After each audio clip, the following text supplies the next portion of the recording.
¿Qué mensaje le puede dar a los nuevos valores que están empezando así como tú? Bueno, desearle desde aquí, mi persona, ¿no? A muchas artistas que también están empezando. Sé que nada es fácil al inicio, pero nada es imposible, ¿no?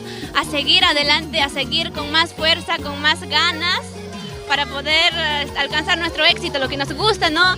La música es muy bonito, cuando uno lo sabe vivir, es un momento muy, muy bonito. Y desearle a muchas artistas que están empezando a seguir, luchan por sus sueños, hagan realidad sus metas, lo que anhelan. Mira tú, qué bien, Yuli. A ver, Yuli, ¿cómo te ves de acá a 5 o 6 años, pues? Bueno, tengo esas ganas, ¿no? De seguir más allá, sacar más repertorios, claro que sí, hacer más canciones poquito a poquito.